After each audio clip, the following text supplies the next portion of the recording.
Olá pessoal, sejam bem-vindos a mais um Piracast e hoje estamos aqui com ele, que é diretor, ator e olha, marcou gerações aí para todo mundo que já fez teatro na vida. Você já queria ser dirigido por esse cara aqui. Tem gente que não gosta muito, diz que eu sou muito chato.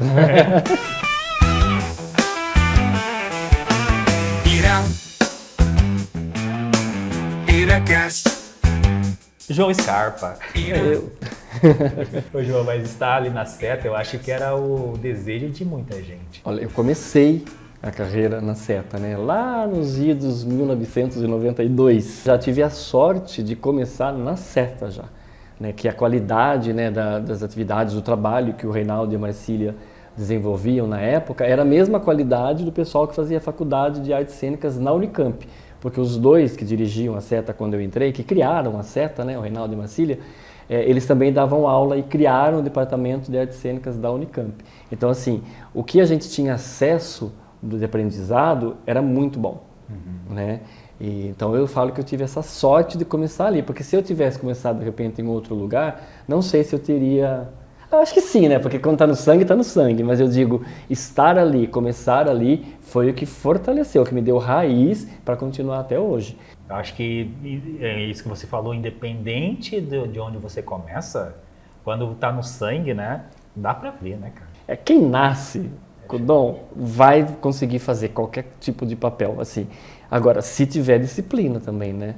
Porque eu já vi atores e atrizes, assim, muito talentosas que se perderam no caminho por conta de não ter disciplina, né? Sim. Então, é bem importante, porque as pessoas acham, às vezes, Jeremias, que assim, é teatro, vai lá fazer teatro, oba-oba, de qualquer jeito e tal, não sei o quê. Por exemplo, eu tinha sempre duas atividades, eu trabalhava em outras coisas e fazia teatro. Depois de um bom tempo é que eu comecei a fazer só teatro, quando eu assumi a direção artística da Seta, inclusive, né, dando um salto, que foi lá em 2008, então acho que isso é importante, né? Eu comecei a carreira como ator na Seta, e aí, acho que 15 anos depois, eu volto para a Seta, mas como diretor artístico, né?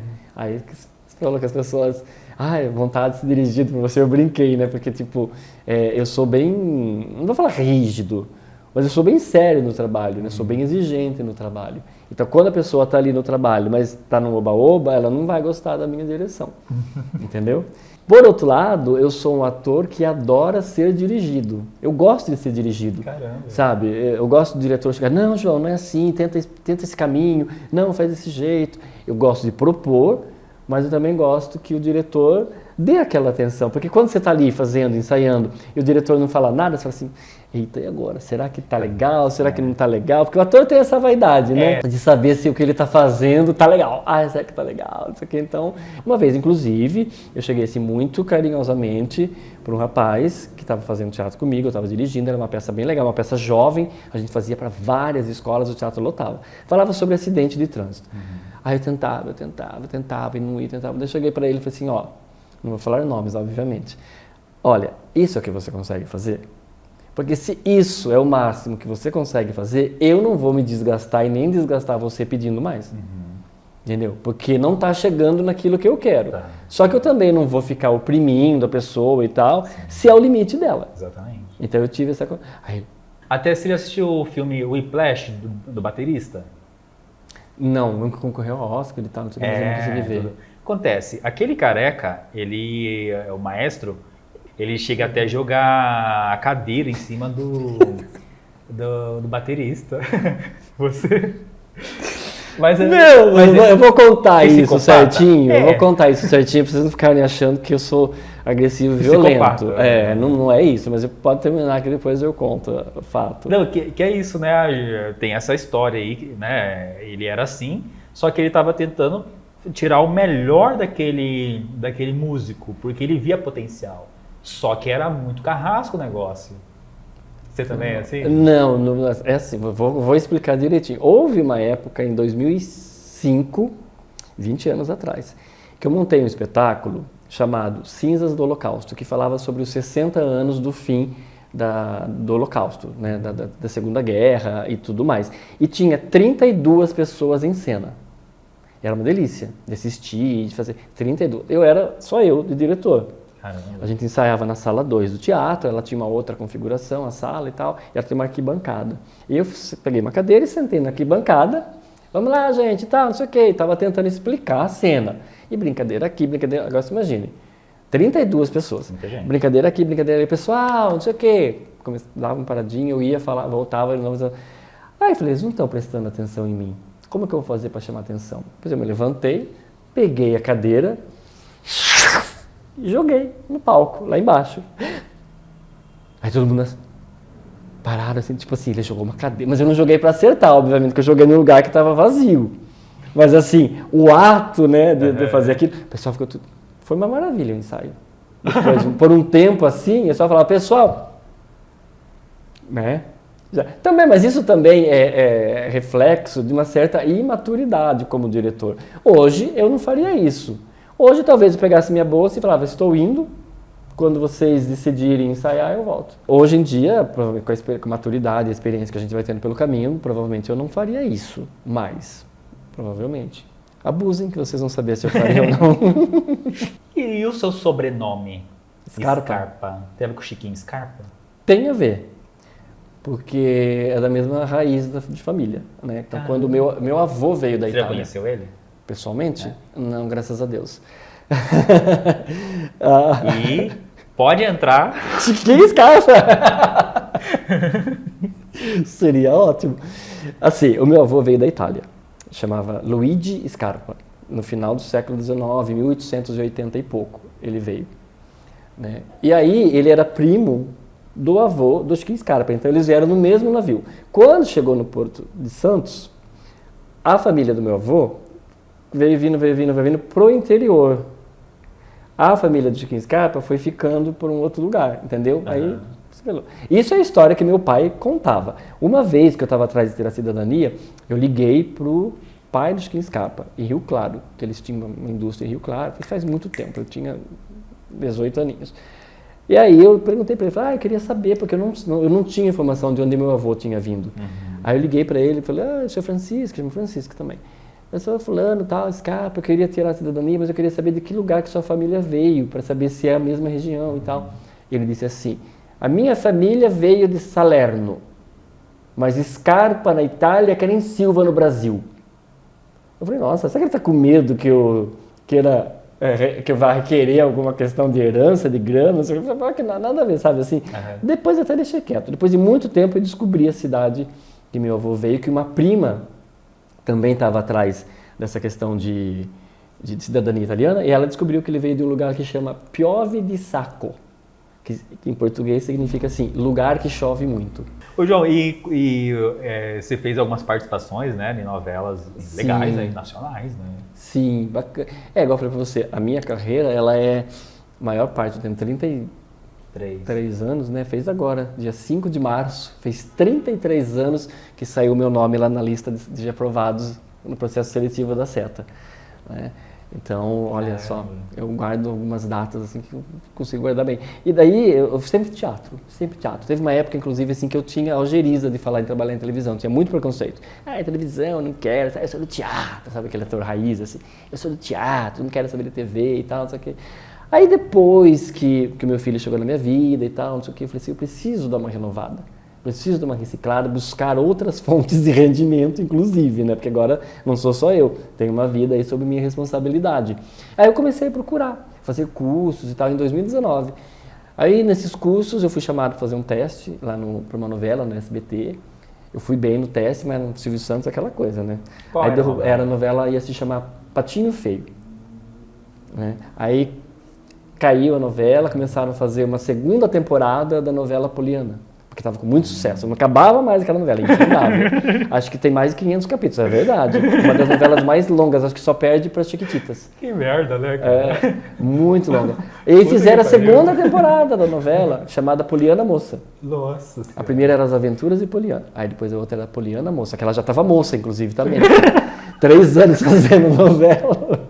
A atriz já tinha crescido. Maior. Já estava maior de idade. Daqui a pouco é Poliana, Poliana aposentada. E aí, como eu tinha ido bem no teste do Patinho Feio, eles me chamaram para fazer uma personagem, que era um professor, né? Professor Aloísio. Comecei a gravar e tudo, entrou a pandemia. Foi na semana que começou a quarentena no Brasil. Entrou a pandemia, são 15 dias, João. Um mês, 3 meses. Passaram-se 2 anos. Aí quando eles voltaram a fazer, já tinha mudado a equipe, sabe, de produção da novela. Aí a equipe que entrou acabou chamando outros atores. Os principais ficaram. A Poliana, o João, os professores, o Marcelo, que hoje, que é o Murilo, né? O ator Murilo. E hoje o Murilo é o Paulo Apóstolo, que eu fui fazer agora a participação recentemente. Até falei pra ele. Falei, Murilo, não sei se você vai lembrar e tal, mas a gente chegou a gravar juntos e tal. Ele falou, é do núcleo dos professores, né? Eu falei, isso e tal. Ele falou, que bacana que você tá aqui, bem-vindo e tal. Bem simpático. Então, assim, eu fiz lá essa na Poliana, mas depois veio a pandemia, e daí, com a retomada das coisas, eu voltei a fazer, né, os cursos, me apresentar para produtores de elenco, e eu estou sendo chamado, sabe? Na novela Reis, por exemplo, assim, fiz participação na temporada 9, na temporada 11, e agora na última temporada, que é a 13, que é a última, que também Reis também está, né, interminável. Ele fez uma participação bem mais bacana, mais marcante. É o mesmo personagem? Não. Né? Como passa o tempo. Que interessante, né? Você Consegue pode esconder fazer as características do personagem. Porque tipo figurino e tal. Quando é participação, Jeremias, assim, algumas participações, elas estão em alguns capítulos. Outras, por exemplo, assim, é um capítulo.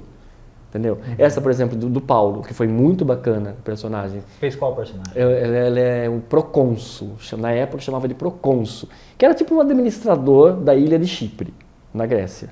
Então está na Bíblia, né, na parte de Atos dos Apóstolos. Paulo passa pela ilha de Chipre, conhece esse procônsul que está sendo enganado por um falso profeta, né? E aí ele abre os olhos desse procônsul, e esse procônsul, no caso minha personagem, se converte. Né? Então é uma cena bem bonita, uma cena longa e tal. O figurino estava maravilhoso também, então tem até emoção. Assim, eu tenho uma facilidade para me emocionar, para chorar e tal.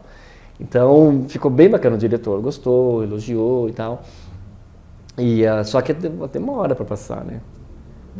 Primeiro eles vão colocar no canal deles, que é o Nível Vídeo, lá no streaming, e depois é que eles colocam na rede aberta. Né? Mas sua participação, ela tá em um episódio? Tipo, Um capítulo. Um capítulo. Um capítulo. Eu não sei se volta depois, né? Porque a gente não tem acesso à história inteira. Né? Mas isso é interessante, né, João? Porque aí você vai ficando também mais conhecido, né? Quando eu chego lá na Record, o povo já me... Scarpa. E aí vai Scarpa. E aí vai lembrando de você, Sim, chamando. Os diretores já vão, às vezes, criando um personagem. Putz, aquele cara dá certinho. Então, igual eu te falei, eu fui indicado para 3 personagens. Para ficar mais tempo na novela. Só que assim, eu não gosto de barba, eu não uso barba. E na época, eu estava sem barba. A produtora até falou assim, João, tá difícil você... Né, engatilhar aqui, porque é personagem bíblico de época, então os homens geralmente tinham barba. Falei, então vamos deixar a barba. Uma falsa? Fica meio... E eles não vão fazer isso também, tipo assim, para uma participação, um ator mais desconhecido, talvez, né, se fosse um Antônio Fagundes sem barba, eles colocariam.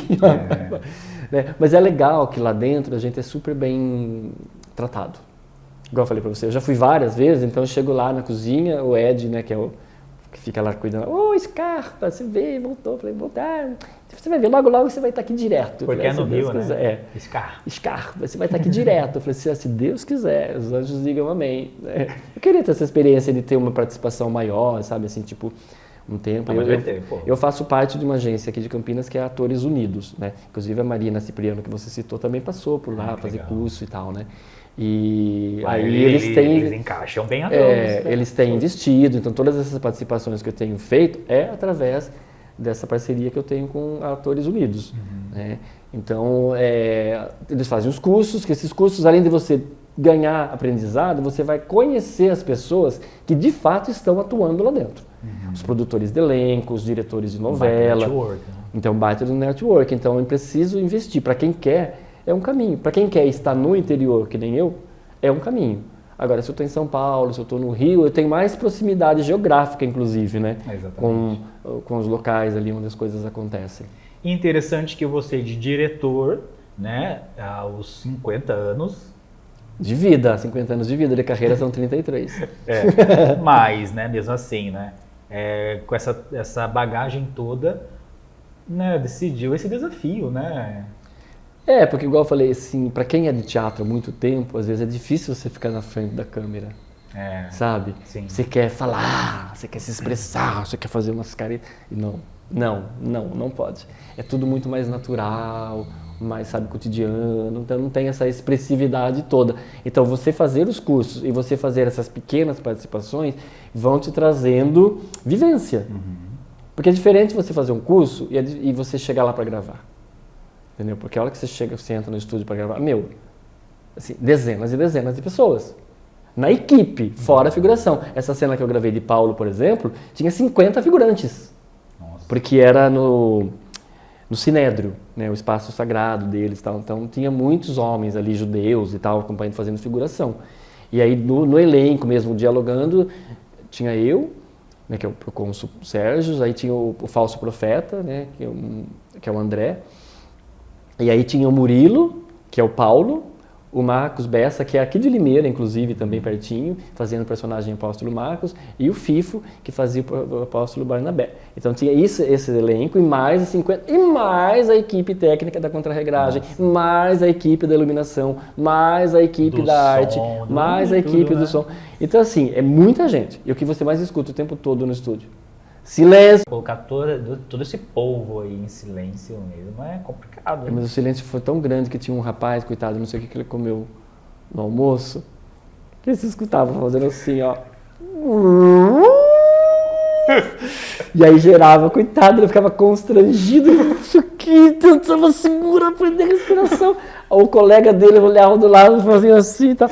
E era engraçado que era só o diretor falar assim, gravando. Começava o texto, sabe aquelas coisas internas? Então, eu não sei, você não deve ter pego, né? Porque o diretor não falou nada. Acho que não. Mas imagina, tá tão silêncio o negócio pra você ouvir o ronco na barriga da... Mas você sabe que, tipo, eu trabalhei com o Washington na dublagem. Washington Pop, que já te dirigiu, inclusive, né? Ele trabalhava com dublagem, tinha um estúdio aqui, e aconteceu comigo já isso. Sabe, você corre pra cá, corre pra lá, João, vem gravar que tem um personagem, você ia gravar, aí você tá gravando a barriga. João, vamos fazer de novo, porque pegou sua barriga roncando, entendeu? Mas assim, era eu e ele, né? Então a gente já é amigo há muito tempo. Agora o cara ali no meio de quase 100 pessoas, a barriga roncando, e todo mundo ouvindo. Todo mundo ouvindo, assim, olhava pro outro, sabe quando você dá aquela olhadinha de canto, assim, meio que abaixa a cabeça. Então, mas a cena era uma cena tensa, né? Foi uma curiosidade, eu falei do negócio da barba, né? Esse dia eu fui lá, não tava com muita barba, eles colocaram. Eu falei, vou deixar a barba crescer. Aí deixei, minha barba estava maior. O cabelo estava maior também, a barba estava maior. Aí eu cheguei para fazer a participação em Paulo, o que eles fizeram? Cortaram minha barba e deixaram assim, ó. Ah, não, porque você é romano. Eles falaram, você é romano. Você não pode ter muita barba grande, porque barba grande seria os judeus. Então nós vamos passar uma maquininha para tirar um pouco. E cortaram meu cabelo, se eu jogar o cabelo para frente, vai ficar aquela franjinha de judeu, assim, de judeu não, de romano, sabe, aquela meio... Agora, fora esses trabalhos, para quem quiser acompanhar, tem outros trabalhos meus na Amazon Prime, tem... Desse da produtora Atores Unidos. Então tem uma série, né, que chama Lenda Imperial, que é bem bacana, até bem pedagógica. Essa já saiu, já tá lá. Já tá lá, dentro da Amazon Prime, tem que procurar. E qual a sua participação? Eu faço um professor, o professor Tutu, né, que ele chama. Então eles têm uma competição entre os alunos, né, e o professor é um dos animadores, mas tem um mistério na história. Aí vocês têm que assistir para saber que mistério é esse. Lenda legal. Imperial, Amazon Prime. Dentro dos canais que tem lá, vocês vão achar. Você comentou sobre a dublagem. Eu trabalhei com dublagem um bom tempo. Isso foi o que salvou o carnê das Casas Bahia, viu? Eu fazia bastante. Demorou para eu engrenar, eu entender o esquema da dublagem. Porque é muito complicado, é muita informação ao mesmo tempo. Você tem que ter uma ótima dicção, você tem que ter uma ótima leitura e audição, né? E a gente que não sabe muitas línguas, eu ainda manjo um pouquinho de inglês. Então você está ali ouvindo o original, né? E tendo que ler as falas e tendo que falar para encaixar a sua boca com a boca da personagem. Então, é muita informação. Mas a hora que você pega o jeito, nossa, é uma delícia. Qual o personagem que você fez? Não lembro? Muitas personagens. Eu gostava de fazer as séries, né? Porque daí você sabia que você estava garantido até o final. Mas fez algum personagem popular? Olha, tinha uma série que a gente fazia, que depois eles traduziam como Tirando a Maior Onda, que eram 4 amigos que pregavam pegadinhas, peças, né, entre um e outro. Um pegava no outro, assim, sabe? Era uma competição de pegadinhas entre eles. E era bem divertido. Fiz também uma Canal outra... no YouTube? Não, era um canal que passava esses canais que tem aí, sabe? Ah. A TX, a XN, não sei, umas coisas assim. Mas tem também no YouTube, procurar, deve ter lá. Impractical Jokers é o nome original.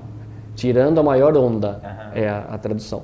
Fiz também um reality show de tatuagem, que era muito legal, assim, sabe? Uma competição. Aí, a primeira temporada, o meu personagem foi a vencedora. Então, eu fiz os 17 episódios, ganhei uma grana legal.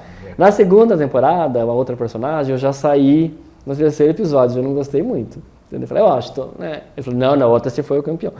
Aí, na terceira temporada, eu também consegui ficar, assim, tipo, bastante tempo, né? E também já dublei até filme pornô, né? Ai, cara. O filme pornô exige muito da sua respiração. Como que Não é tem isso? muito texto. Como que é isso? Só tem gemido, né? Ah, é só Você gemido? Aí você fica lá gemendo. Eu passei mal no estúdio uma vez. Você fica lá gemendo, não sei o quê, e fala uma coisa ou outra, obviamente, né? Começou a me dar uma atordoação. Eu falei, Washington, pare um pouquinho, era para Playboy TV. Era um programa de entrevista da Playboy TV que uma atriz pornô entrevistava os outros atores pornôs. E aí, no meio da entrevista, ela falava assim, e como que você faz aquela cena? Mostra aí pra gente, vocês dois. Aí eles mostravam, entendeu? E aí era essa parte da gemessão. Tem que ser muito profissional, né? Tem que ser muito profissional. Você consegue dar uma palhinha pra gente? Não tem muito texto. Eu não acredito que eu fiz isso. Vai ter que impostar bem a voz. Tem que impostar bem a voz, porque geralmente eram os personagens mais fortes, assim, né?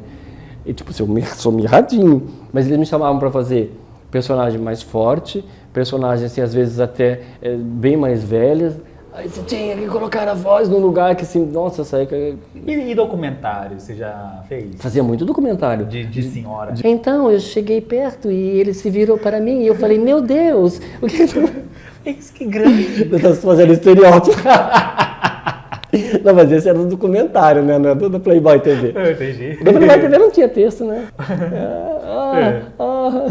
Que aí você tem que interpretar o gemido de dor e o gemido de alegria. De alegria, de prazer, entendeu? No teatro, cara, no teatro acontece muita coisa inusitada, principalmente nos bastidores. E já aconteceu momentos, assim, por exemplo, inusitados ruins pra mim, que foi de esquecimento de texto. Sabe? O famoso branco. Já... O branco, assim, mas eu acho que eu entrei em uma outra dimensão.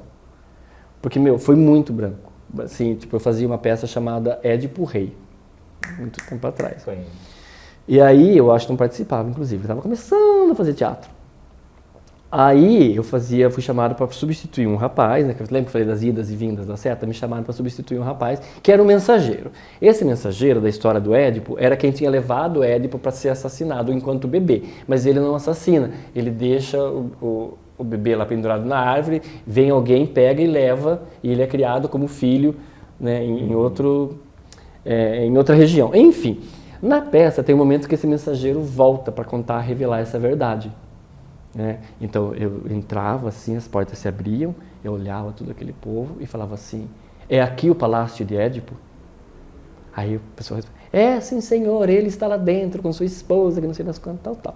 Aí o povo estava com peste, por causa da maldição dele, que ele estava casado com a própria mãe, Édipo. Aí eu fiquei muito tempo no banheiro, assim, maquiando, olhando, batendo texto, e me olhando no espelho. Sabe quando você se encara no espelho? Não sei se você já fez esse exercício, não faça muito. De se encarar no espelho, que parece que você fica olhando, assim, você se vê ali, vai criando uma outra atmosfera e tal. Eu falei, não, preciso ir pra lá que eu vou entrar em cena. Daí eu fui e fiquei parado na porta, assim. Eu não sei para onde eu fui, porque abriu aquela porta e eu olhava assim, falei, o que é essa gente se arrastando no chão? Sabe assim? Caramba! Eu falei, onde que eu tô? Sabe uma coisa? Eu não sabia o que era nada de nada. Aí eu olhei assim na cara do meu amigo Jorge Lodi, que fazia o Tiresias, que era o profeta cego, e ele tava assim, ó. Sabe, tipo assim, o que tá acontecendo? E foi segundos, mas na minha cabeça foi uma eternidade. Aí eu olhei pra ele, olhei lá pra moça que fazia jocaça, que já tava assim também, né? Tipo, esperando lá. Aí veio tudo na cabeça. Aí é aqui o palácio de Édipo? Entendeu? Mas foi o pior momento que deu branco na minha vida. Outros brancos já aconteceu também, mas assim, igual esse, de eu não saber nem onde eu estava, os outros brancos foi branco de texto. Tipo assim, eu sabia o que eu estava fazendo, mas não sabia o que falar. Né? Esqueceu a fala. E aí você olha, foi nessa alma boa de Setsuan, inclusive. Assim, eu tinha que falar, agradecemos muito pela sua hospedagem. Essa era a fala. E aí não veio a palavra hospedagem na minha cabeça. E eu soltei